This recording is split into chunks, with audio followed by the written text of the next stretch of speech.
বিগত 40 বছর যাবত হুজুরগানে দ্বীন আপনাদের এই মাহফিলে আসতেছেন, কোরআনের কথাগুলো বলতেছেন।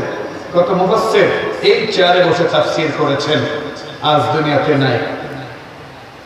শাইখ ইতিকাল বাগী রাহিমাহুল্লাহ, মুজাহিদে মিল্লাত আল্লামা মুখলিসুর রহমান চেয়ারম্যান সাহেব হুজুর, মুজাহিদে মিল্লাত মাওলানা মাসিহুর রহমান সাদি রহমতুল্লাহি আলাইহি, মাওলানা হাম্মাদ সাদি রহমতুল্লাহি আলাইহি, হযরত মাওলানা ইমদাদুল হক আড়াই হাজারি রহমতুল্লাহি আলাইহি, শাইখুল হাদিস ওয়াত তাফসীর আল্লামা তাফাজ্জুল হক মুহাদ্দিসে হবিগঞ্জি রহমতুল্লাহি আলাইহি, আল্লামা শাইখে গহরপুরি রহমতুল্লাহি আলাইহি, এই রকম বুজুর্গান দ্বীন ঠিক এই চেয়ারটায় বসে তাফসীর করে গেছেন। বলেন তো এর একটা প্রভাব আছে না? না, এত আস্তে আছে বললেন, তার মানে আছে যে আপনারা বিশ্বাস করেন না নাকি? এর প্রভাব আছে না নাই?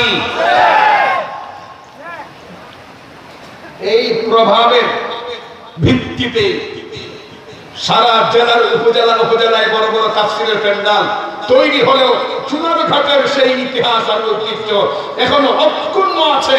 আপনারা যদি এটাকে নেয়ামত মনে করে আঁকড়ে ধরে রাখতে পারেন, হাত্তাল কিয়ামত পর্যন্ত ইনশাআল্লাহ এই তাফসীরের প্যান্ডাল দিন দিন সমৃদ্ধি লাভ করবে। এর মধ্যে কেউ কুথা দিয়া কখনো আর কোনো ক্ষতি করতে পারবে না। সবাই নিয়ামত মনে করবেন তো ইনশাআল্লাহ। আর আমার বয়ান যারা শোনেন, এখানে তো আজকে নতুন না, 12-13 বছর ধরে টানা। আপনারা তো জানেনই বয়ানের ধরন কেমন, আমি কি বলতে চাই আর আপনাদের কাছ থেকে কি শুনতে চাই এটা তো ভালো করে জানি। জিজ্ঞেস করলে একটু আওয়াজ টাওয়াজ দেওয়া যাবে তো? আসলে দেওয়া যাবে? আপনাদের পক্ষ থেকে কোনো বিরক্তি আসবে না তো? এমন এক বিষয় আমাদের দেওয়া হয়েছে, আল জিহাদ ফি সাবিলিল্লাহ। জিহাদ, যদিও বিষয়টা আমি আজকে আসরের আগ পর্যন্ত জানতাম না।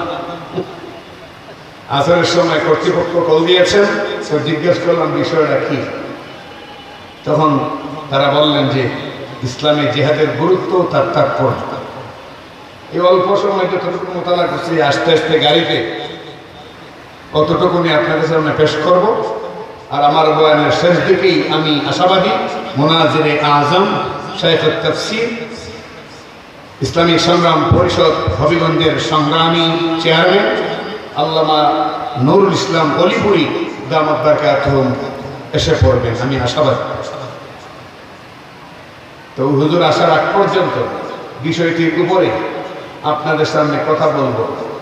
বিষয়টা অত্যন্ত গুরুত্বপূর্ণ এবং খুবই চমৎকার।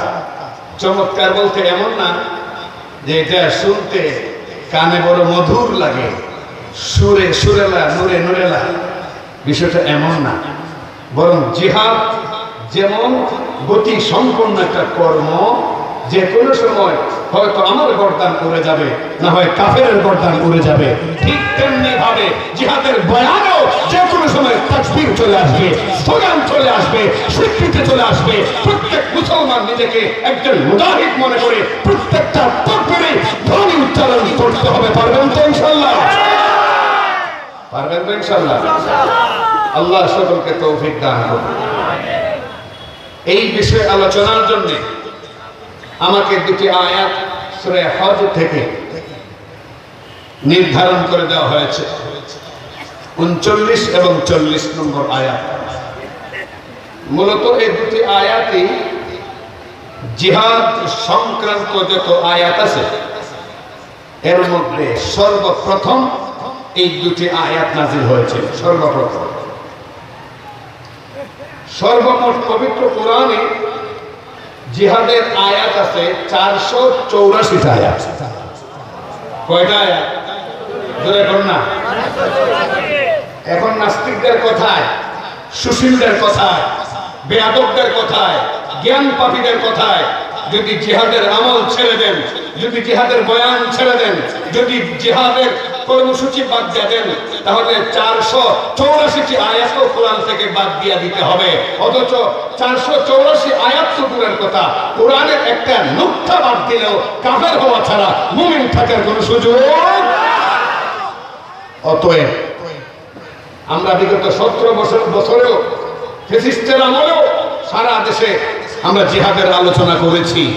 নোটিশ এসেছে, পুলিশ এসে পাশে দাঁড়িয়ে ছিল, পুলিশ দাঁড়িয়ে আছে স্টেজের পাশে, কিন্তু মুসল্লিরা তারা তাকবীরের ধ্বনি কণ্ঠে এমন ভাবে তারা উচ্ছ্বসিত করেছে, এমন ভাবে তাকবীর ধ্বনি তারা দিয়েছে, তাকবীরের আওয়াজে প্রশাসনের পুলিশ পালিয়ে যেতে বাধ্য হয়েছে।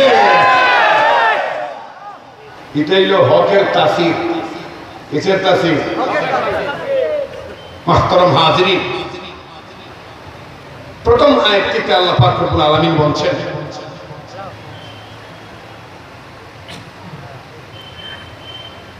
উযিনা লিল্লাযীনা ইউকাতালুনা বিআন্নাহুম যুলিমু। অনুমতি দেওয়া হয়েছে যারা আক্রান্ত তাদেরকে জিহাদ করার অনুমতি দেওয়া হয়েছে। বলেন আলহামদুলিল্লাহ। ওয়া ইন্নাল্লাহা আলা নাসরিহিম লাকাদির। আর নিশ্চয়ই আল্লাহ পাক রব্বুল আলামিন সম্মত, মানে সব ধরনের শক্তি প্রয়োগে সক্ষম। সুবহানাল্লাহ। সব ধরনের সাহায্য করতে সক্ষম, সব ধরনের সহযোগিতা করতে সক্ষম। الذين أخرجوا من ديارهم بغير حق إلا أن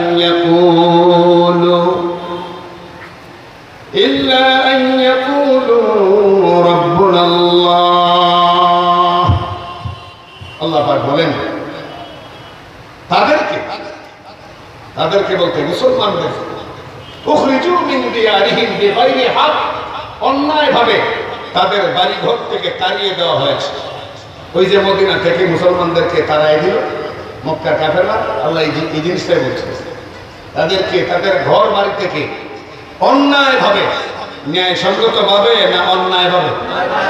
দয়া করে সব মুসলমান জবাব দিবেন, জবাব দেওয়া নিজেরকে দায়িত্ব মনে করবেন। ন্যায়সঙ্গত ভাবে না অন্যায় ভাবে? কারণ কি? আল্লাহ বলেন কোনো কারণ নাই, একটাই কারণ, ইল্লা আন ইয়াকুলু রাব্বুনা আল্লাহ। এরা বলতো যে আমাদের রব, আমাদের রব, আমাদের রব, এটাই বলতো মুসলমানেরা, এটাই বলতো মক্কা, রাব্বুনা আল্লাহ। এটাই ছিল তাদের অপরাধ। এই অপরাধের কারণে তাদেরকে তাদের ঘর বাড়ি থেকে বের করে দেওয়া হয়েছে। এরপর আল্লাহ পাক বলেন, জিহাদের এই আয়াত কেন নাযিল করলাম? জিহাদের এই বিধান কেন নাযিল করলাম? জিহাদের এই কর্মটি আমি কেন ফরজ করে দিলাম? শোনো, ওয়ালাউলা দাফুল্লাহিন নাস বা'দাহুম বিবা'দ ولولا دفع الله الناس بعضهم ببعض لهدمت صوامع وبيع وصلوات ومساجد يذكر فيها اسم الله كثيرا ولينصرن الله من ينصره إن الله لقوي عزيز। আল্লাহ পাক বলেন, যদি আল্লাহ একদল লোক দ্বারা আরেক দলকে না দমাইতেন, এই দুনিয়ায় একদল দ্বারা যদি আরেক দলকে না দমাইতেন, তাহলে যদি না দমাইতেন তাহলে লাহুদ্দিমা ধ্বংস হয়ে যেত সাওয়ামিউ, খ্রিস্টানদের বড় বড় গির্জা, বিয়া বলা হয় নরমাল যে খ্রিস্টানদের গির্জাগুলো আছে এগুলোকে বলা হয় বিয়া, ওয়াসালাওয়াত আর ইহুদিদের বড় বড় গির্জা, এগুলো সব ধ্বংস হয়ে যেত, ওয়া মাসাজিদু এবং সমস্ত মসজিদও ধ্বংস হয়ে যেত যেখানে আল্লাহর নাম বেশি বেশি নেওয়া হয়। যেন এগুলো ধ্বংস না হয় এই জন্য আমি আল্লাহ জিহাদের আমল চালু করেছি। ইতিহাস প্রমাণ করে প্রত্যেক নবীর জমানাতেই একমাত্র জিহাদের আমলের মাধ্যমেই ইবাদতের জায়গাগুলো ঠিকই আছে। কিসের মাধ্যমে ঠিকই আছে? তর্জমা সব বুঝবেন না, কোরআনে বলতেছি, ব্যাখ্যা করতেছি। এরপর আল্লাহ খুব চমৎকার একটা কথা বললেন, ওয়ালা ইয়ানসুরান্নাল্লাহু মান ইয়ানসুরুহ। যারা আল্লাহকে সাহায্য করে আল্লাহ তাদেরকে সাহায্য করেন। সুবহানাল্লাহ। যারা আল্লাহকে কি করে? সাহায্য করে, তাদেরকে সাহায্য করেন কে? আর একটু মহব্বতের সাথে বলেন না, কে? ইন্নাল্লাহা লাকাওয়িয়্যুন আযীজ। নিশ্চয়ই আল্লাহ সুবহানাহু ওয়া তাআলা পরাক্রমশালী, শক্তিধর। সুবহানাল্লাহ। আমি আয়াতের তর্জমাটা আপনাদের শোনাই দিলাম। এইবার বিষয়বস্তুর উপর আলোচনার জন্য এর চাইতে, এই দুটি আয়াতের চাইতেও আরো চমৎকার সূরা আস-সাফের ৩-৪টি আয়াত মূলত জিহাদের আলোচনায়, ওই আয়াতগুলাই খুব বেশি আলোচনায় নিয়ে আসা হয়। এজন্য আমি আমার উপর নির্ধারিত আয়াতগুলো তিলাওয়াতের পরপরই সেই সূরা আস-সাফে নাযিলকৃত সেই আয়াতগুলো আপনাদের সামনে তিলাওয়াত করেছি। খুব সংক্ষেপে এই সূরা আস-সাফের আয়াতগুলোর শান নুজুল আপনাদের সামনে পেশ করব। এই শান নুজুলের পরপরই বিষয়বস্তুটা একদম সহজ হয়ে যাবে, একদম সহজ হয়ে যাবে, বোঝার জন্য সকলের উপযোগী হয়ে যাবে। সূরা আস-সাফের যে আয়াতগুলো আমি তেলাওয়াত করেছি, এই দুটি আয়াতের তাফসীরের সহায়ক হিসাবে সেই আয়াতগুলো শান নুজুল প্রসঙ্গে উলামায়ে কেরাম লিখেন, মুফাসসিরিনে কেরাম লিখেন, আয়াতগুলো নবী করিম সাল্লাল্লাহু আলাইহি ওয়াসাল্লামের একজন সাহাবী, ওনার নাম ছিল হযরত উসমান ইবনে মাযউন রাদিয়াল্লাহু আনহু, ওনাকে কেন্দ্র করে এই আয়াতগুলো আল্লাহ নাযিল করেছিলেন। কিভাবে? একবার তিনি গেলেন নবীর দরবারে, নবীজির দরবারে গিয়ে প্রশ্ন করলেন, ইয়া রাসূলুল্লাহ, আমি আপনার কাছ থেকে কয়েকটা কাজের পারমিশন চাই, দয়া করে যদি আপনি পারমিশন গুলো দিতেন, যদি দিতেন পারমিশন। নবীজি বললেন, কি কাজের পারমিশন? সাহাবী বললেন, ইয়া রাসূলুল্লাহ, আপনি আগে বলেন যে অনুমতি দিয়েছেন, অনুমতি দিলে আমি একটা একটা করে করি। নবীজি বললেন, যাও, অনুমতি দিলাম। তখন উসমান ইবনে মাযউন রাদিয়াল্লাহু আনহু, নবীর সাহাবী, উনি বললেন, ইয়া রাসূলুল্লাহ, আমি মূলত আপনার কাছে 5টা কাজের পারমিশন চাই। কয়টা কাজে? খুব মনোযোগ দিয়ে শুনবেন, তাহলে শুধু জিহাদ বিষয়ক আলোচনা না, দেখবেন একের ভিতরে, মানে অল ইন ওয়ান, একের ভিতরে কয়েকটা বিষয়। এই জিহাদ সংক্রান্ত বিষয়ের মধ্যে আরো কিছু গুরুত্বপূর্ণ বিষয় আপনারা সংক্ষেপে সংক্ষেপে জেনে নিতে পারবেন ইনশাআল্লাহ। 5টা কাজের পারমিশন চাই। নবীজি বলেন, বলো। 1 নাম্বার, আমি আমার বিবাহিত স্ত্রীকে তালাক দিয়া বাবার বাড়িতে পাঠিয়ে দিতে চাই।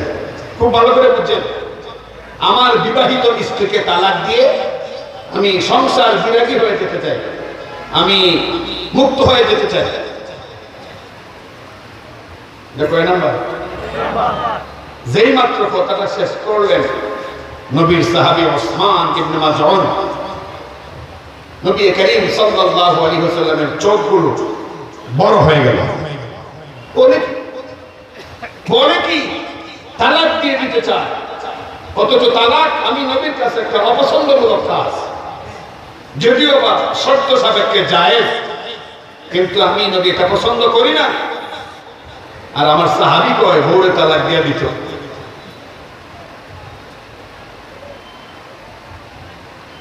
নবীজি বললেন, 2 নাম্বার, ইয়া রাসূলুল্লাহ, 2 নম্বরে আমি অপারেশনের মাধ্যমে আমার যৌন শক্তি খতম করে দিতে চাই, আমি খাসি হয়ে যেতে চাই।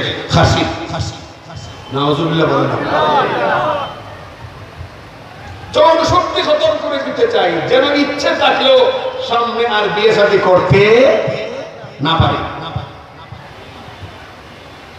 নবীজির চোখগুলো আগের চাইতে আরো কি হয়ে গেছে, বড় হয়ে গেছে, লাল হয়ে গেছে, মনে। অথচ যৌবন কার দেওয়া নিয়ামত, জোরে কর না, কার দেওয়া নিয়ামত। নবীজি রাগ করে ফেললেন, সাহাবীও বুঝতে পারলেন নবীজি রাগ করেছেন, কিন্তু তিনি বলবেনই, 5 টাকাতে কথা বলবেনই। নবীজি রাগের সাথে বললেন, বলো 3 নাম্বারটা কি, বলো। ইয়া রাসূলুল্লাহ, 3 নম্বরে আমি, আপনি যদি পারমিশন দেন, তাহলে এখন থেকে মরণ পর্যন্ত আর কোনো ভালো খাবার খাইতে চাই না। মাছ, মাংস, গোশত সব ত্যাগ করতে চাই। দই, দুধ, দধি, মাখন, ঘি সব বাদ দিতে চাই, সব বাদ দিয়ে দিতে চাই। ভালো যত খাবার আছে আমি আর খাইতে চাই না, ছাড়তে চাই। আপনার অনুমতির অপেক্ষা আছে। নবীজি কর, মিয়া তোমার মাথা নষ্ট হয়েছে কত,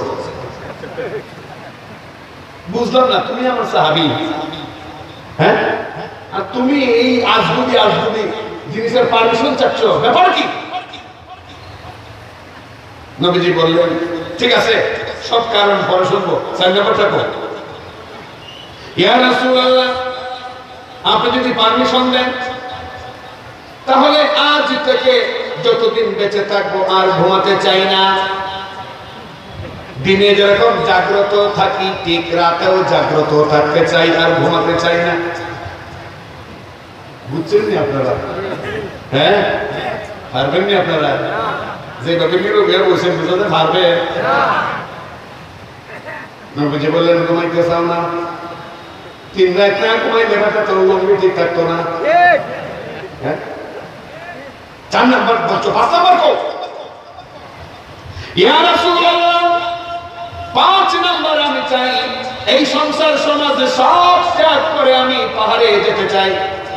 ওইখানে গিয়ে শুধু আল্লাহ বিল্লাহ করো, ছেলে মেয়ে বউ ভীষণ এগুলোর কোনো খোঁজ খবর রাখবো না। অর্থাৎ বৈরাগী হয়ে যেতে চাই।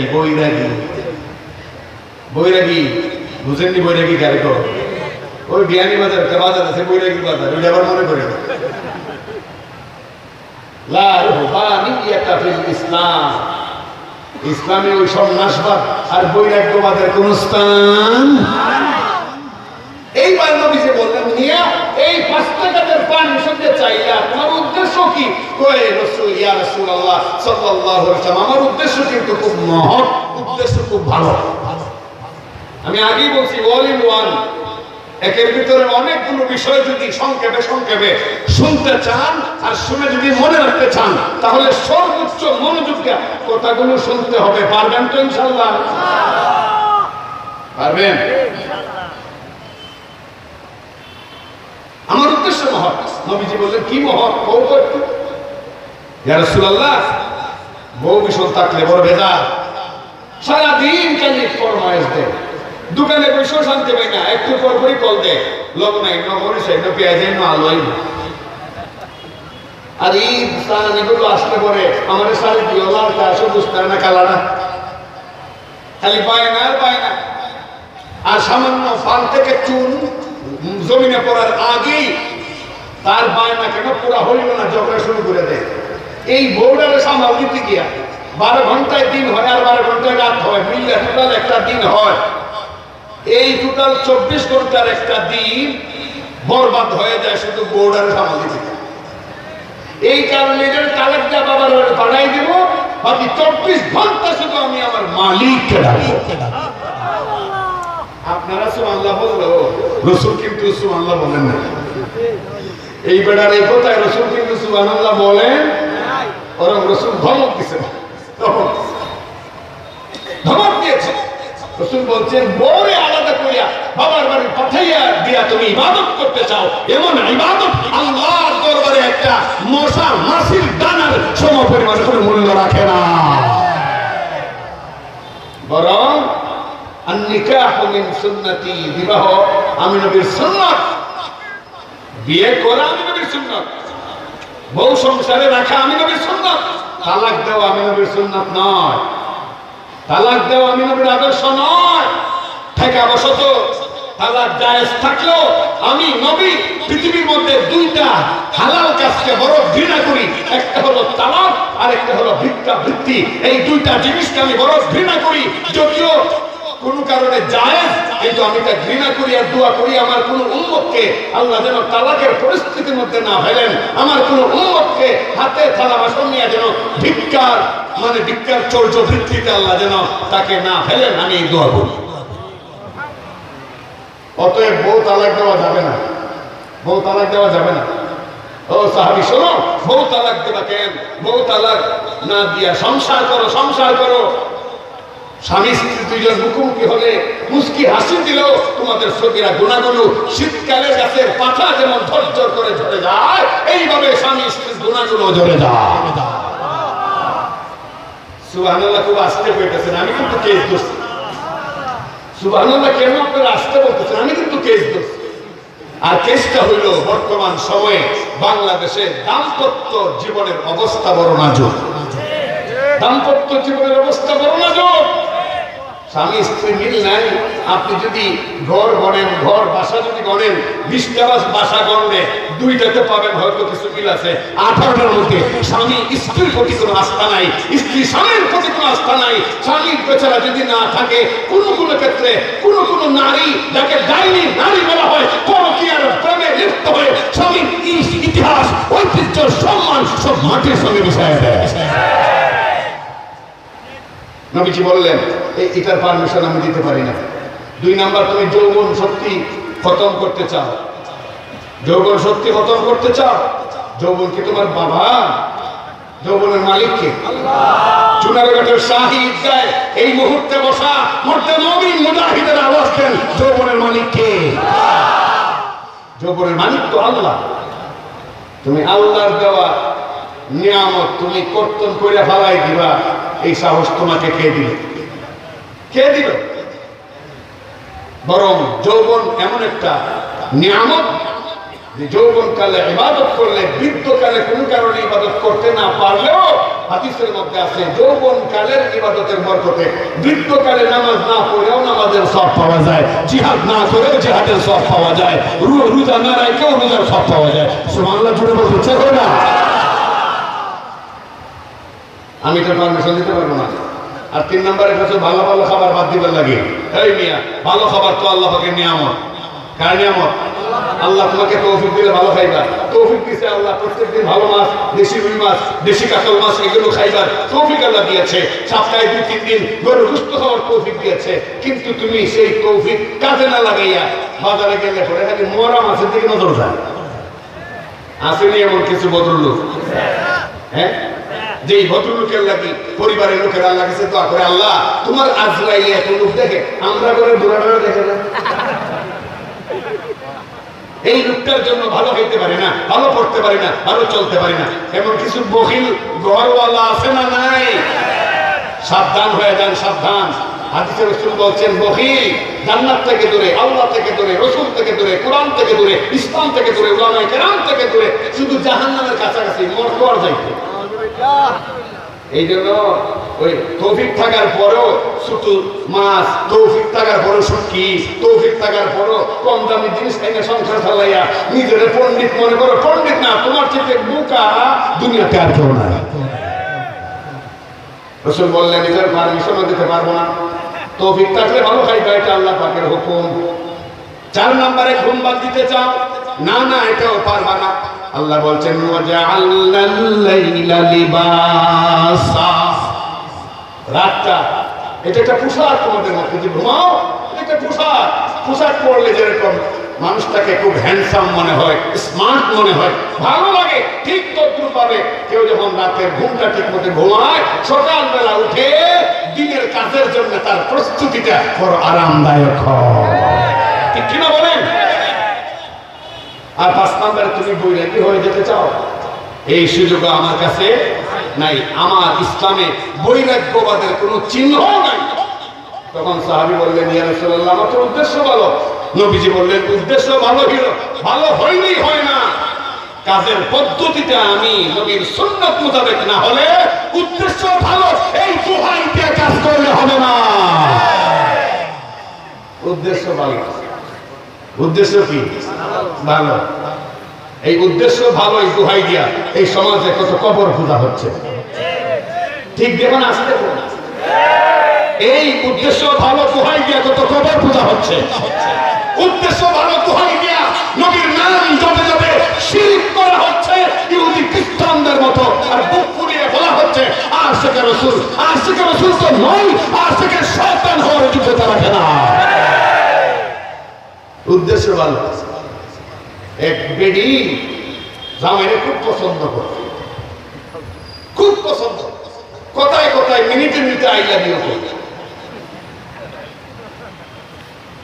জামাইটাও ছিল একটু সরল সোজা মগা টাইপের। একদিন তুমি তো আমার এত ভালোবাসো, তুমি বুঝাও না, বুঝাও কেমন ভালোবাসো, কতটুকুন ভালোবাসো, কেমনে ভালোবাসো। তো মহিলা করে না এটা কখন দেখতে না, এটা কখন দেখতে। এখন সেও তো মজা ধরছে মন ভাবে, কই তুই বল তোমার আমার এত ভালো লাগে, মনে চায় তোমার আব্বা ডেকে নেই। উদ্দেশ্য ভালো, উদ্দেশ্য ভালো, মানে মনের ভালোবাসার গভীরতা বুঝাইতে চাইছে। ব্যাখ্যা হইল এই মেয়েটা বিয়ের আগে দেখছে বাড়িতে যত বিপদ আপদ মুসিবত আয় বা কোনো জিনিসের প্রয়োজন হলে বাবাই এই অভাব কি করে পুরা করে, বাবা এই দায়িত্ব পুরা করে। স্বামী সংসার আগেও দেখতেছে স্বামী সব কাজ করে, বিধবা বুঝছে না যে শব্দ করতেছি এই শব্দের পরে আমি আর বই থাকতাম না, এটা তো বুঝছে না। উদ্দেশ্য তো ভালোই, কিন্তু শব্দের প্রয়োগটা ভালো হয়েছে, আরো যখন ভালো হয়েছে, আরো যখন ভালো হয়েছে।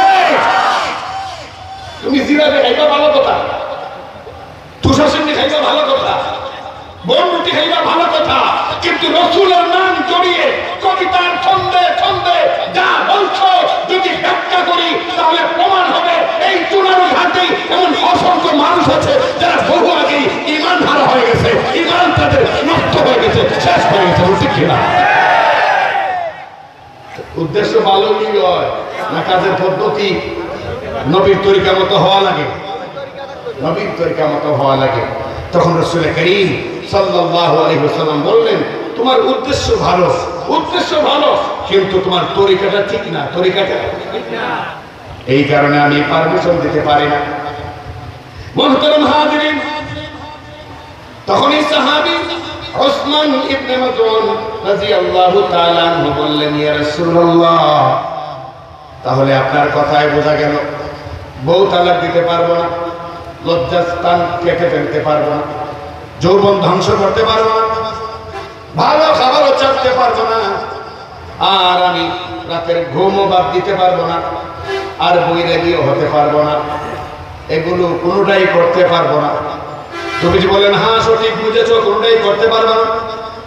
ইয়া রাসূলুল্লাহ, এই সবগুলো চাইছিলাম তো এই জন্য বাদ দিতে যেন মালিকের বড় কাছাকাছি চলে যেতে পারি, যেন মালিক খুশি হয়ে আল্লাহর ইবাদত বেশি বেশি করে যেন আমি আল্লাহ পাকের রাজামন্দি হাসিল করতে পারি, এই কারণে চাইছিলাম।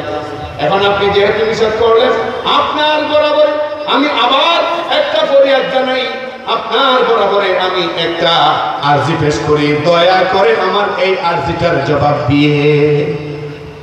নবীজি বলেন কি আরজি, কি আরজি? তখন সাহাবী বললেন ইয়া রাসূলুল্লাহ,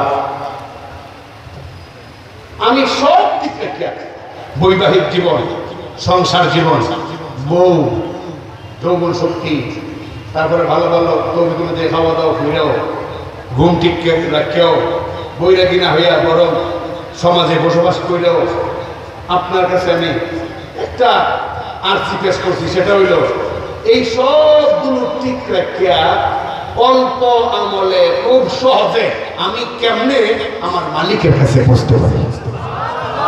এইবার উচ্চ আওয়াজে সর্বোচ্চ মহব্বতের সাথে দিল ভইরা বলতে পারেন সুবহানাল্লাহ। আমার একটা শর্টকাট বাইপাস রোড, কি রোড? বাইপাস রোড, সময় লাগবে কম আর জায়গা অতিক্রম হবে বেশি। বাইপাস রোড, আমার বলে দেন কেন সহজে আল্লাহর পাইতে পারি, সহজে আমি কিভাবে আল্লাহর সান্নিধ্য অর্জন করতে পারি। এক কথায় আল্লাহর তৈরি না জানে আমাদের জান্নাতে সহজে কেমনে পৌঁছতে পারি। নবীজি বললেন, হ্যাঁ এবার সঠিক বলেছো তুমি। তবে সাহাবী ভালো করে জানো, আমি নবী কখনো বানায়া কথা বলি না, বানিয়ে কথা বলি না। তোমার কথার জবাবে আমি চাইলেই কথা বলতে পারবো না, বরং একটু ওয়েট করো দেখি তোমার কথার কোনো প্রভাব আসমান ওয়ালার আরশে ধাক্কা লাগে কিনা। আসমান ওয়ালা আল্লাহ সুবহানাহু ওয়া তাআলা তোমার কথার জবাবে কিছু নাজিল করেন কিনা, তুমি একটু বসো। আল্লাহু আকবার কাবীরা তাফসীরের কিতাবে আছে, তাফসীরে রূহুল বয়ানে পরিষ্কার উল্লেখ করা হয়েছে, সাহাবী ওসমান ইবনে মাযউন রাদিয়াল্লাহু আনহু এই কথার সাথে সাথে নবীজির বাম পাশে বসে গেলেন। মিনিট পাঁচেকও যায় না, 5 মিনিটও যায় না, আল্লাহ পাক জিবরাইলকে নবীজির কাছে পাঠিয়ে দিলেন। পাঠাই দা বললেন, আমার বান্দা উসমান ইবনে মাযউন আমার নবীর কাছে যেই 5 কাজের পারমিশন চাইছিল, যদি নবী পারমিশন দিয়া দিত তাহলে মারাত্মক সমস্যার সৃষ্টি হইত। আমার নবী 5 কাজের পারমিশন দেয় নাই, এই জন্য আমার নবীকে মুবারকবাদ।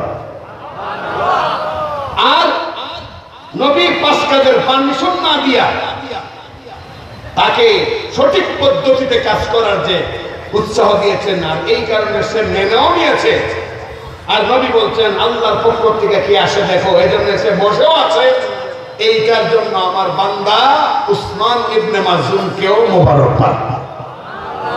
এইবার আমার বান্দার দিলের যে খাহেশ, অল্প আমলে সহজ ভাবে সে কেমনে আমার সান্নিধ্য অর্জন করতে পারে, আমার জান্নাত লাভ করতে পারে, আমি আল্লাহ তার এই আরজি কবুল করে সূরা আস-সাফের 10 থেকে 13 নম্বর আয়াত, এই 4টি আয়াত নাজিল করে দিয়েছি।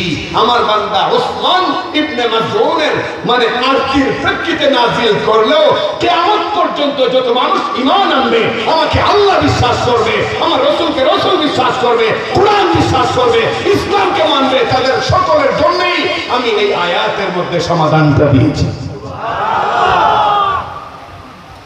এবং কি সমাধান আল্লাহ দিয়েছেন এটা বুঝতে হলে ওই সূরা আস-সাফের তরজমাগুলো শুনতে হবে, আয়াতের তরজমাগুলো শুনতে হবে। রাজি আছেন?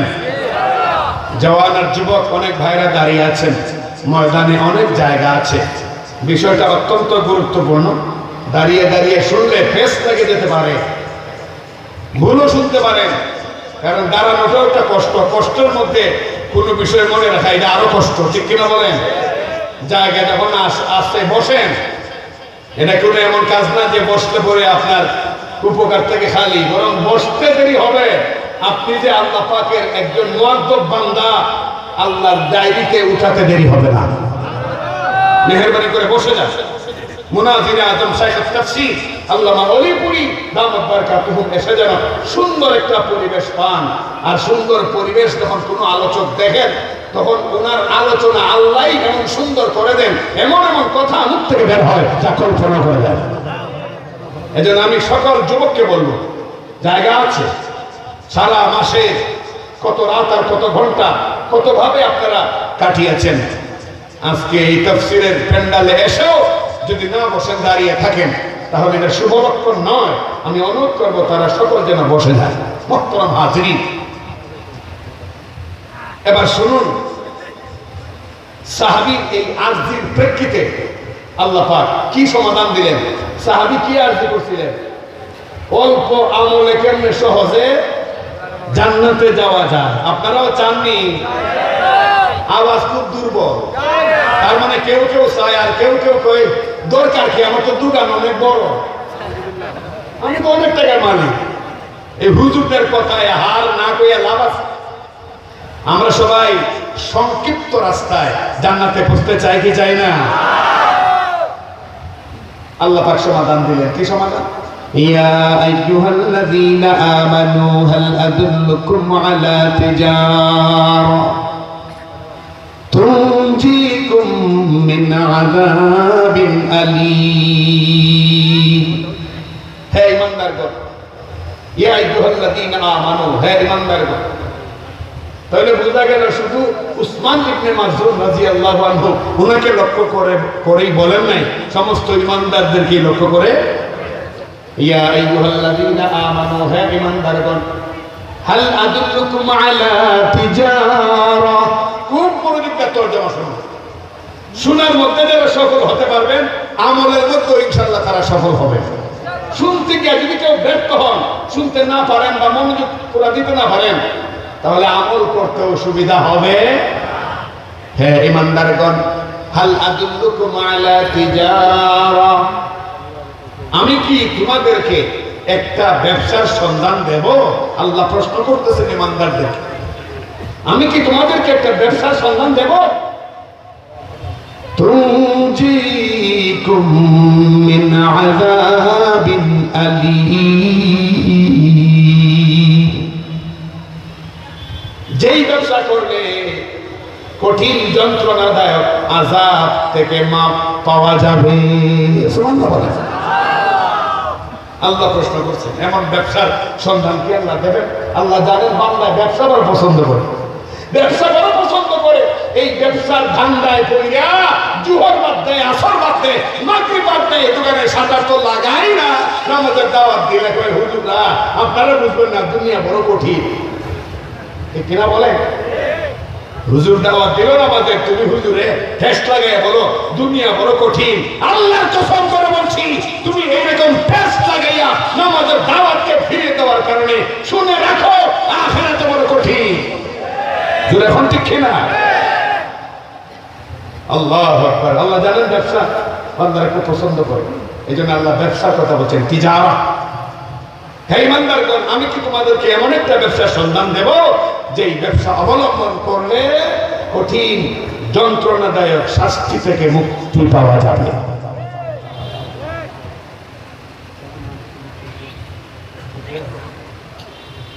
আল্লাহু আকবার। এখন এই ব্যবসাটা কি শুনতে রাজি আছেন? তুমিনুনা বিল্লাহি ওয়া রাসূলিহি ওয়া তুজাহিদুনা ফি সাবিলিল্লাহি বিআমওয়ালিকুম ওয়া আনফুসিকুম যালিকুম খায়রুল লাকুম ইন কুনতুম তা'লামুন। এই যে দোকানদাররা ব্যবসা করে, দোকানগুলোর মধ্যে বিভিন্ন সদাই আছে না? না, যে ঔষধের ব্যবসা করে তার দোকানে বিভিন্ন রকমের ঔষধ, যে মুদিমালের ব্যবসা করে তার দোকানে বিভিন্ন রকমের মুদিমাল, বিভিন্ন রকমের সওদা আছে না? না। আল্লাহ বলেন এই যে ওসমান ইবনে মাযউন অল্প আমলে সহজে আমাকে তুষ্ট করতে চায়, আমার জান্নাতে যেতে চায়, এই জন্য আমি আল্লাহ সুবহানাহু ওয়া তাআলা সহজে জান্নাতে পৌঁছা, সহজে আমি পর্যন্ত আসা এবং আমার সন্তুষ্টিমূলক চেহারা পরিদর্শন করা দেখা, এর জন্য আমি আল্লাহ দুইটা কর্মসূচি দিলাম। দুইটা কর্মসূচি অর্থাৎ এমন ব্যবসা দিলাম মাত্র দুইটা সদাই কিনতে পারলেই ব্যবসা সফল। দুইটা ব্যবসা কিনতে পারলেই ব্যবসা, মানে দুইটা সৌদা কিনতে পারলি, দুইটা আসবাব কিনতে পারলি ব্যবসা কি সফল। এক নম্বরে খুব মনোযোগটা শুনে,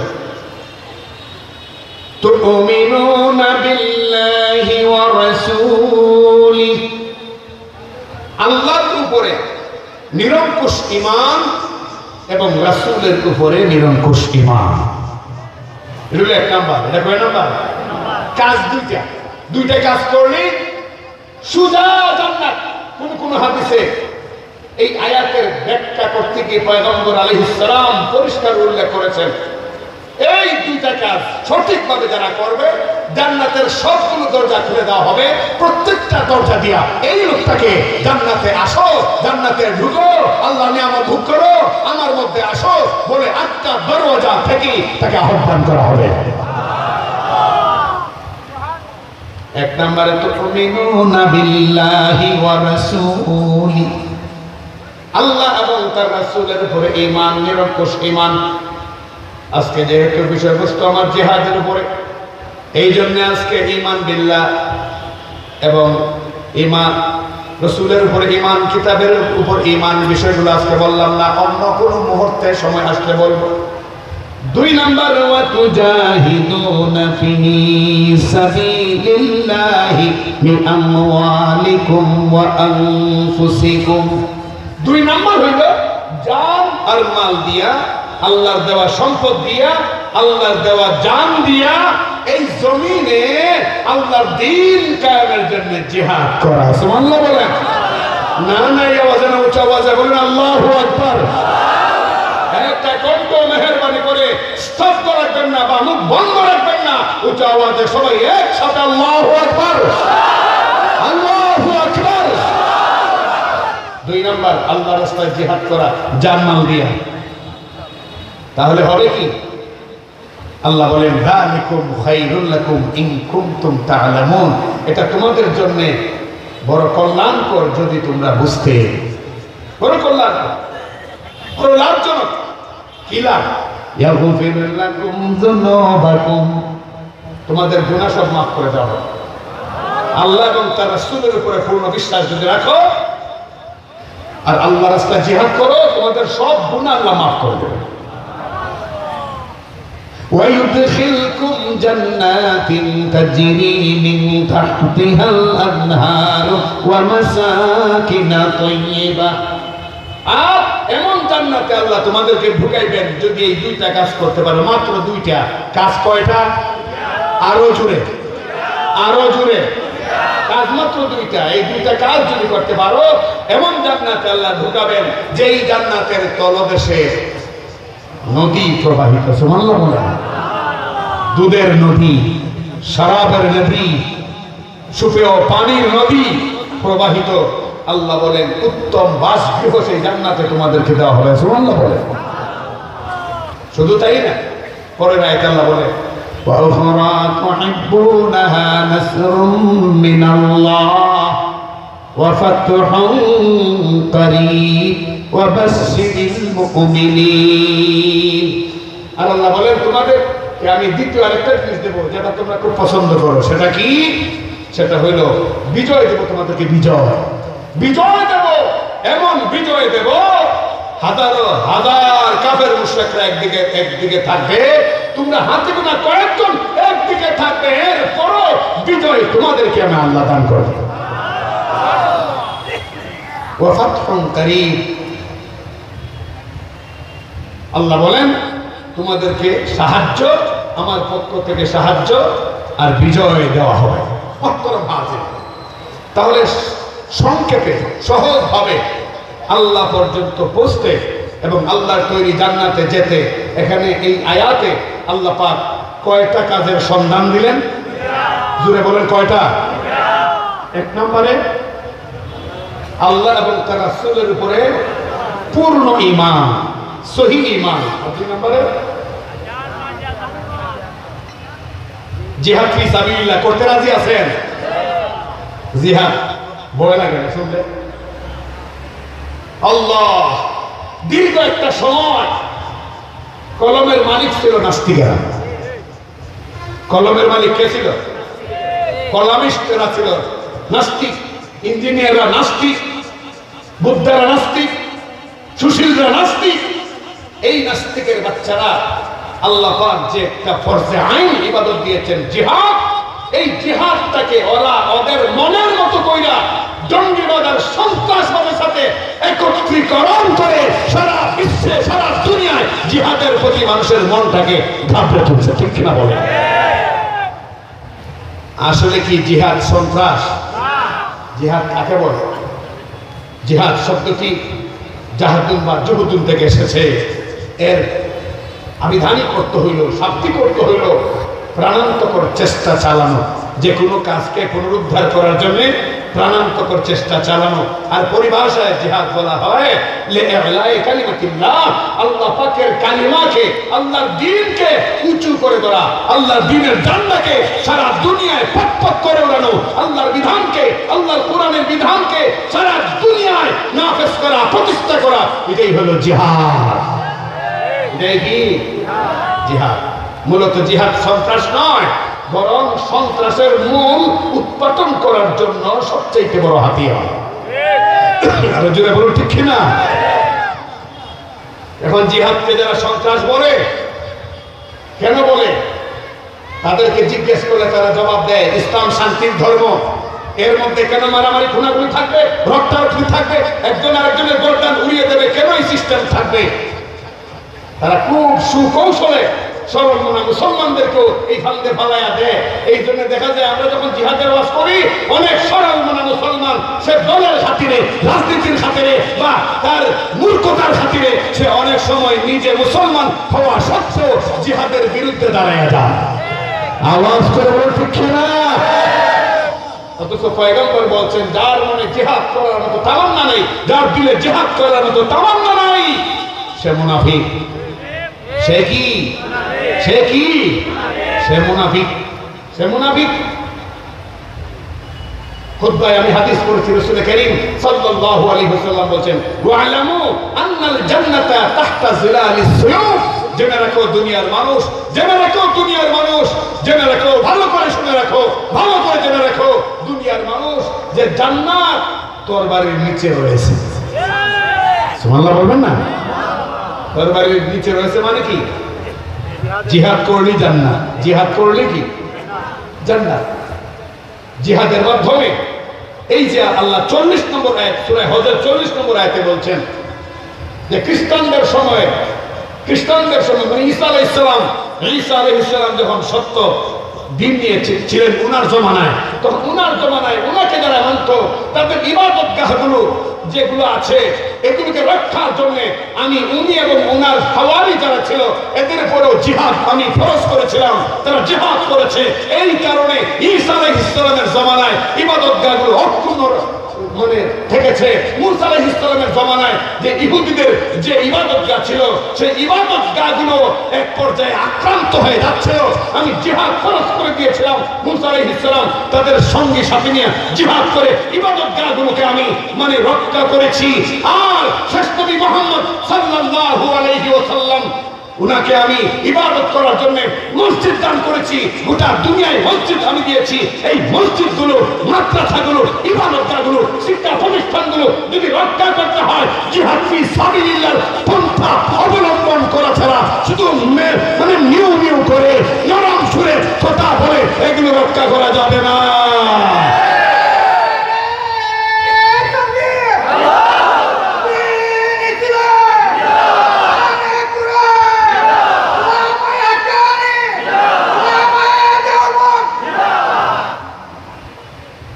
শুধু মিলাদ শরীফ পড়ে আর সুরলিত কণ্ঠের দোয়া করে ধর্ম পালন করলেই হবে না? প্রয়োজনে হাতে হাতিয়ারও নেওয়া লাগবে। প্রয়োজনে হাতে হাতিয়ার নেওয়া লাগবে কিনা? রাসূলুল্লাহ সাল্লাল্লাহু আলাইহি ওয়াসাল্লাম শুধু কি দরুদ শরীফ পড়ছেন, প্রয়োজনে কি অস্ত্র হাতে নেন নাই? হ্যাঁ, মুসলমান উচ্চ আওয়াজে জবাব দেন, অস্ত্র হাতে নেন নাই? আমার নবী যদি হাতে অস্ত্র নিতে পারেন ইসলাম রক্ষার জন্য, মসজিদ রক্ষার জন্য, ঈমান রক্ষার জন্য, তাহলে আমরাও হাতে অস্ত্র নিতে বাধ্য হব। যদি আমাদের মসজিদের উপরে, মাদ্রাসার উপরে, আলেম উলামার উপরে কোন রকম আক্রমণ হয়, বেইজ্জত করার প্রচেষ্টা করা হয়, তাহলে আমরা বাধ্য হব হাতে সেই বদর আর উহুদের অস্ত্র হাতে নিয়ে ময়দানে যাতায়াত করতে। ঠিক কিনা বলেন? থাকবেন তো আপনারা আলেমদের সাথে? থাকবেন তো ইনশাআল্লাহ? বলে জিহাদ সন্ত্রাস, আসলে জিহাদ সন্ত্রাস না জিহাদ ফরজ? জিহাদ ইবাদত। ঠিক কিনা বলেন? জিহাদ কি?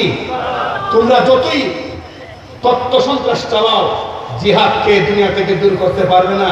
কারণ আমার নবী যার প্রত্যেকটা কথা সত্য, যার প্রত্যেকটা কথা বড় দামি, গোটা দুনিয়া মিথ্যা হতে পারে, আমার নবীর একটা কথাও মিথ্যা হতে পারে না। আমার নবী পরিষ্কার বলছেন, আল জিহাদু মাদিন ইলা ইয়াউমিল কিয়ামা, কিয়ামত পর্যন্ত জিহাদ চলতেই থাকবে। পৃথিবীর কোনো না কোনো ভূখণ্ডে আমার একদল উম্মতেরা জিহাদ চালিয়ে যাবে, জিহাদ চালিয়ে যাবে। 484 আয়াতে আল্লাহ যে জিহাদের কথা বলছেন, বুঝা করেন নাই? আল্লাহ কি বুঝা বলেন নাই? অতএব মুসলমান নামধারী কেউ যদি জিহাদের বিরুদ্ধে কথা বলে, বুঝতে হবে তার ঈমান নাই। আর জোরে বলেন, ঈমান নাই। ঈমান যদি থাকে, সে কখনো জিহাদের বিরুদ্ধে বলতে পারে। আল্লাহু আকবার কাবীরা। 80টা যুদ্ধ রাসূল পরিচালনা করেছেন, 80টা যুদ্ধ। এর মধ্যে 27টা যুদ্ধের নেতৃত্ব দিয়েছেন। 27টা যুদ্ধের মধ্যে 9টা যুদ্ধে আল্লাহ রাসূল সরাসরি অস্ত্র নিয়ে ময়দানে ঝাঁপায় পড়ছেন। আল্লাহু আকবার বলেন। এই ভাবনা সিংহের মতো গর্জে উঠে বলেন আল্লাহু আকবার। উহুদের ময়দানে নবী করিম সাল্লাল্লাহু আলাইহি ওয়াসাল্লাম লোহার টুপি মাথায় দিয়ে, যেটা জিহাদের পোশাক, লোহার টুপি মাথায় দিয়ে, গায়ের মধ্যে লোহার পোশাক পরে ময়দানে অবতীর্ণ হলেন উহুদের ময়দানে। শত্রুপক্ষ হঠাৎ করে সাহাবায়ে কেরাম কয়েকজনের কিছু ভুলের কারণে অতর্কিত আক্রমণ করে ফেলল। এক পর্যায়ে পয়গম্বর আলাইহিস সালামের মাথায় যে লোহার টুপি ছিল, ওই কাফেররা ভারী ভারী পাথর মারতে শুরু করল। আল্লাহু আকবার।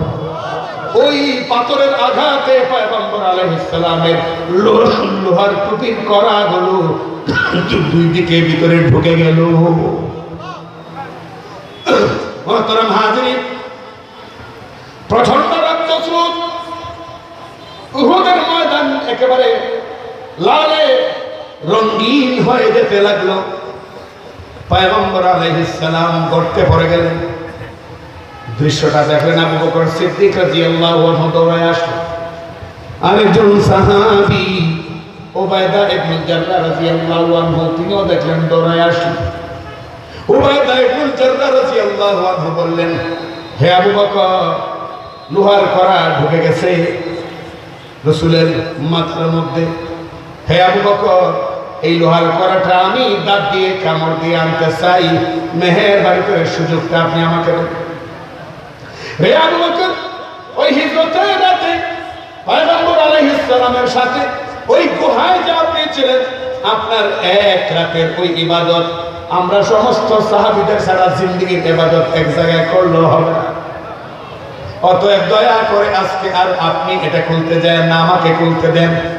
মুহতারাম হাজিরিন, পয়গম্বর আলাইহিস সালাম এইরকম করে পড়ে আছেন, রক্ত যেতে যেতে শরীরটাও দুর্বল হয়ে যাচ্ছে। হযরত উবাইদা ইবনে জাররাহ পয়গম্বর আলাইহিস সালামের মুখ বরাবর নিজের মুখ নিলেন, নিয়ে পরে দাঁত বের করে ওই করার ধরে এমন ভাবে কামড় দিলেন, এক কামড়ে করা বের হয়ে আসলো। সাথে সাথে সাহাবী ওই একটা দাঁতও পড়ে গেল জমিনের মধ্যে। তারপর আবু উবাইদা ইবনে জাররাহ দাঁত পড়ে গেল।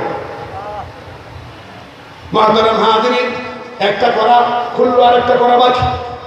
আবু বকর বলেন, উবাইদা থামো, বাকিটা আমি করি না।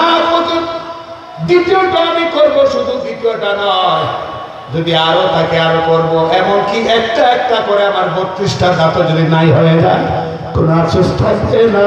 তবু পয়গম্বরের এই উহুদের ময়দানে তার মাথা থেকে আমি লোহার কড়া খুলেছি, এইটাই আমার সান্ত্বনা, এইটা নিয়েই আমি বাঁচতে চাই, এইটা নিয়েই মরতে চাই, আর এই স্মৃতি নিয়েই আমি আল্লাহর তৈরি জান্নাতে বসতে চাই।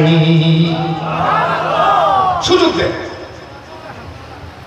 হযরত আবু বকর সিদ্দিক রাদিয়াল্লাহু তাআলা আনহু আর কিছু বললেন না।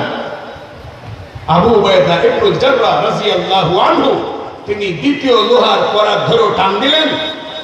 কড়া তো আসলো, সাথে সাথে তার আরেকটা দাঁত শহীদ হয়ে গেল। তখন আরেকজন সাহাবী ছিলেন মালিক ইবনে সিনান, পাশে দাঁড়ানো। তিনি দেখেন আবু উবাইদা যখন দাঁত দিয়ে কামড় দিয়েছেন, তার দাঁত পড়ে গেছে। তার সেই দাঁত যে পড়ছে, গুলা থেকে রক্ত পড়ে পড়ে নবীজির চেহারা মুবারকে পড়ে গেছে। তখন মালিক ইবনে সিনান রাদিয়াল্লাহু তাআলা আনহু নবী সাহাবী, উনি তখন তার জিহ্বা দিয়া ওই রক্তটা চেটে চেটে খেয়ে ফেললেন। নবীজি তখন মালিক ইবনে সিনানকে ধরে বললেন, লান তামাসসাকান নার, লান তামাসসাকান নার, লান তামাসসাকান নার, লান তামাসসাকান নার। হে মালিক ইবনে সিনান, তোমার পেটে যখন আমার রক্ত ঢুকছে, তোমাকে জাহান্নামের আগুন স্পর্শ করা হারাম হয়ে গেছে। এই যে কাহিনীগুলো আমরা বলি বানাইয়া বানাইয়া, না কিতাবে আছে? এখন যে রেওয়ায়তটা আপনাদেরকে আমি বললাম, এটা বুখারীর কিতাবুল মাগাজির রেওয়ায়ত, পরিষ্কার হাদিসের কিতাবে আছে। তো জিহাদ করা যদি খুব গুরুত্বপূর্ণ না হইতো, রাসূল কি কষ্ট করতেন? রাসূল কি কষ্ট করতেন? আল্লাহু আকবার, আল্লাহু আকবার। মদিনায় আসার পরেই তো জিহাদের আয়াত নাযিল হইল। মক্কায় তো জিহাদের আয়াত নাযিল হইল না, মদিনায় আসার পরেই তো জিহাদের আয়াত নাযিল হইল। দ্বিতীয় হিজরিতে বদরের যুদ্ধ সংগঠিত হলো, তখনই তো মানে মুসলমানেরা সর্বপ্রথম জিহাদের অভিজ্ঞতা লাভ করল। এর আগে জিহাদের কোনো অভিজ্ঞতা মুসলমানদের ছিল না। দ্বিতীয় হিজরতে রাসূল করিম সাল্লাল্লাহু আলাইহি ওয়াসাল্লাম খবর পাইলেন মক্কার যে সমস্ত গুন্ডারা, মক্কার যে সমস্ত বদমাইশেরা, মক্কার যে সমস্ত দুষ্ট লোকেরা নবীজিকে তাড়াই দিল, মুসলমানদেরকে তাড়াই দিল, এরা নাকি সিরিয়া ব্যবসা করতে গেছে। ফিরবে মদিনার 100 মাইল দূর দিয়া, 100 মাইল দূরে যে বদরের ময়দান, এই বদরের ময়দানের পাশ দিয়া ঘেঁষা রাস্তা হইয়া তারা ফিরবে মক্কায়। রাসূল যখন খবরটা পাইলেন, সাহাবায়ে কেরামকে বললেন, সংখ্যায় আমরা যাই আছি, সংখ্যায় আমরা যাই আছি, সংখ্যায় আমরা যাই আছি, আমরা আমরা আমরা ওই আবু সুফিয়ানের নেতৃত্বে যে ব্যবসায়ী দল সিরিয়া থেকে আসছে, তাদেরকে আমরা অ্যাটাক করব। আল্লাহু আকবার বলেন। যারা আমাদের বাড়ি ঘর থেকে, ওই যে আয়াতের মধ্যে 40 নম্বর আয়াতে বলছি না, আল্লাহ বলছেন না, এদেরকে এদের বাড়ি ঘর থেকে অন্যায় ভাবে তাড়িয়ে দেওয়া হয়েছে। যারা আমাদের বাড়ি ঘর থেকে তাড়িয়ে দিল, আমাদের শৈশব যৌবন যেখানে কেটেছে ওইখান থেকে কাটিয়ে দিল, আমরা এদেরকে আর এমনি ছাড়বো না, আমরা নীরব বসে থাকবো না। এরা ব্যবসা করে কেমনে যায় আমরা দেখিয়ে দেবো। মুসলমান গালে কয়, একজনে গালে তাপ্পড় দেয়া দিলে সব জায়গাতে আপনি আরেক গাল ফাটকা দিবেন, দেখি সব জায়গায় আদর্শ চলে? সব জায়গায় আদর্শ চলে? বরং কোন কোন জায়গায় যদি আপনার দিকে চোখ টাঙ্গাইয়া অন্যায় ভাবে কেউ তাকায়, তাহলে তার চোখ উঠিয়ে দেওয়ার কোথাও বলা হয়েছে, ওটা কিনা? রাগ করতেছেন আপনারা? বিষয় একটু করা হয়ে গেছে। অত্যন্ত গুরুত্বপূর্ণ আমল জিহাদের আমল। সাহাবায়ে কেরামের অভিজ্ঞতা হয়েছে বদরের যুদ্ধে, দ্বিতীয় হিজরতে। কতটা গুরুত্বপূর্ণ হাদিস শুনলে অবাক হবেন। পয়গম্বর আলাইহিস সালাম বলেছেন, তুমি দুধের উট নিলা গ্লাসের মধ্যে, দুধের উট নিলা গ্লাসের মধ্যে নিয়ে তুমি 2 চুমুক খাইলা, 1 চুমুক 2 চুমুক, এই 2 চুমুক খাইতে যে পরিমাণ সময় লাগছে, এই পরিমাণ সময় যদি আল্লাহর জমিন, আল্লাহর দ্বীন কায়েমের জন্য তুমি জিহাদে লিপ্ত থাকো, তাহলে তোমার জন্য জান্নাত ওয়াজিব। সূরা কন্যা সুবহানাল্লাহ। অন্য হাদিসে রাসূল বলছেন, সকালের কিছু অংশ বা বিকালের কিছু অংশ যদি জিহাদের মধ্যে তুমি কাটাও, আল্লাহর জমিন, আল্লাহর দ্বীন কায়েমের জন্য কাটাও, তাহলে এই পৃথিবীতে যা কিছু আছে তার চাইতেও দামি জিনিস তুমি অর্জন করো। এই অভিজ্ঞতা অর্জন করেছেন সাহাবায়ে কেরাম দ্বিতীয় হিজরতে বদরের ময়দানে। প্রথমেই যুদ্ধের মানে মুখোমুখি যুদ্ধের প্রথমেই প্রসঙ্গ ছিল না, বরং পয়গম্বর আলাইহিস সালাম প্রস্তুতি নিয়েছিলেন ব্যবসায়ী কাফেলাকে আটকে দেবেন, কারণ এরা মক্কায় অনেক নির্যাতন চালিয়েছিল, এদেরকে আটকে দেবেন। কিন্তু ঘটনা ঘটলো অন্যরকম। আল্লাহর ইচ্ছা হইল ব্যবসায়ী কাফেলা নয়, মক্কা থেকে আসবে আবু জাহালের নেতৃত্বে গাধারা আসবে, মূর্খরা আসবে, গুন্ডারা আসবে, বদমাশরা আসবে। হে নবী, তোমার সাথে কয়জন আছে না আছে এটা দেখার দরকার নাই, তোমার সাহায্য করবো আমি, তুমি এদেরকে প্রতিহত করবা। বিষয়টা এমন হয়েছে। কি জজবা নিয়ে সাহাবায়ে কেরাম বদরের ময়দানে গেলেন, একটু শুনেন। রাগ করতেছেন? রাগ করতেছেন? একটু শুনেন। নবী করিম সাল্লাল্লাহু আলাইহি ওয়াসাল্লাম প্রস্তুতি নিচ্ছেন, লাইন করাইছেন সাহাবীদের, মানে যোদ্ধাদের। যোদ্ধা কি আর যে কেউ হইতে পারে না? নির্দিষ্ট একটা মাপ আছে, বৈশিষ্ট্য আছে না নাই? লম্বা লাইন করাইছে। সাহাবায়ে কেরামের, মানে যোদ্ধাদের, মুজাহিদদের। হঠাৎ করে দেখেন দুই লাইনের মধ্যে মাঝখানে দুইটা ছেলে, বয়স খুব কম, একটার বয়স হয়তো 9 বছর আর একটার 11 বা 12 বছর। এরা দুই ভাই পরস্পরে, এই দুই ভাই দুই লাইনের মধ্যে দাঁড়াইছে। তাদের যে বুড়ি আঙ্গুল, পায়ের যে বৃদ্ধাঙ্গুলে ভর করে দাঁড়াইছে, যেন দেখতে উঁচা দেখা যায়, জওয়ান দেখা যায়, যুবক দেখা যায়। আর নবীজি যুবক মনে করে যেন জিহাদে যাওয়ার পারমিশন দেন, এই কারণে দুই ভাই বুড়ি আঙ্গুলের উপর ভর করে দাঁড়াইছে। যারা আজকে জওয়ান আর যুবক, যারা আজকে তরুণ, শিক্ষা গ্রহণ করা উচিত, এখান থেকে শিক্ষা নেওয়া উচিত। তোমাদের পূর্বপুরুষেরা বয়সে কম থাকার পরও আল্লাহ রাসূল যেমন জিহাদের ময়দানে যাওয়ার পারমিশন দেন, এই জন্য বৃদ্ধাঙ্গুলির উপর ভর করে নিজের দেহটাকে উঁচা করবার চেষ্টা করেছেন। সেই মুজাহিদদের তোমরা উত্তরসূরি, অতএব তোমাদের স্বভাব এইরকম থাকতে হবে, তোমাদের আখলাক এইরকম থাকতে হবে। কোন আলেমের বিরুদ্ধে যদি কোন নাস্তিক যায়, মসজিদ মাদ্রাসার বিরুদ্ধে কোন নাস্তিক যদি যায়, আমি মাদ্রাসায় পড়তে না পারি, আমি হাফেজ হতে না পারি, আমি আলেম হতে না পারি, কিন্তু আমার মসজিদের মহল্লার ইমামের বিরুদ্ধে কেউ যদি যায়, আমার মসজিদের খতিবের বিরুদ্ধে কেউ যদি যায়, আমি আলেম না হওয়ার পরও, হাফেজ না হওয়ার পরও, শুধু মুসলমান হওয়ার কারণে আমি যুদ্ধ এবং জিহাদ ঘোষণা করবো ওই নাস্তিকদের বিরুদ্ধে, ওই নাস্তিকদের বিরুদ্ধে। ঠিক কিনা? এইরকম যদি জিহাদি মনোভাব থাকে যুবকদের, তাহলে কোন নাস্তিক আর মাথা উঁচু করে দাঁড়াতে পারবে? আল্লাহু আকবার। এখন এরা দুইজন বৃদ্ধাঙ্গুলিতে ভর করে দাঁড়াইছে, নবীজি বিষয়টা লক্ষ্য করছে, গেলেন কাছে গিয়া বলেন, আউট, বের হো। তোমরা লাইনে এসে গেলে, তোমরা ছোট মানুষ। ইয়া রাসূলুল্লাহ, দয়া করে আমাদেরকে পারমিশন দেন। শুনেছি আপনার দুশমন আবু জাহালের নেতৃত্বে নাকি মক্কা থেকে গুন্ডারা আসতেছে বদরের ময়দানে। ইয়া রাসূলুল্লাহ, যদিও আমরা বয়সে ছোট, কিন্তু আমাদের পুরা কলিজা জুড়ে আপনার মহব্বত আর ভালোবাসা।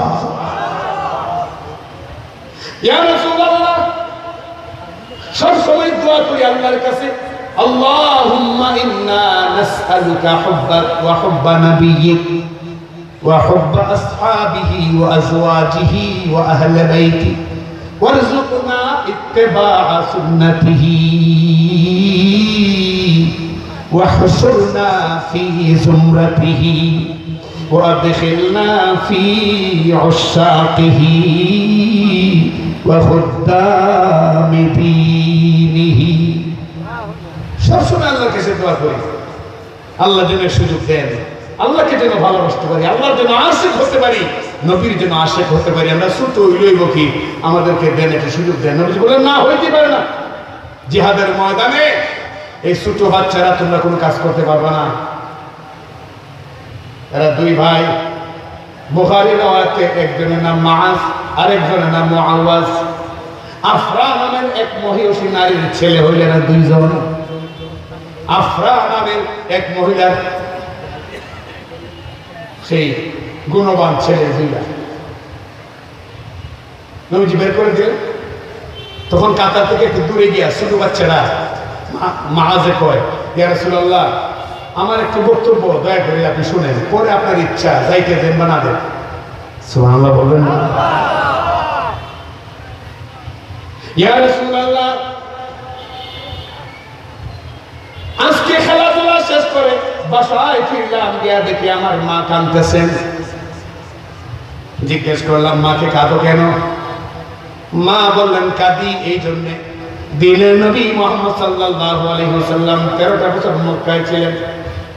এই আবু জাহলের নেতৃত্বে নবীজির উপরে কত রকমের নির্যাতন করা হয়েছে, কত রকমের বেয়াদবি করা হয়েছে। ওই আবু জাহলের নেতৃত্বে বিশাল দল আসতেছে নবীজিকে হত্যা করার জন্য, মুসলমানদেরকে খতম করার জন্য। কাঁদতেছি এই জন্যে, তোদের বাবা দুনিয়াতে নাই,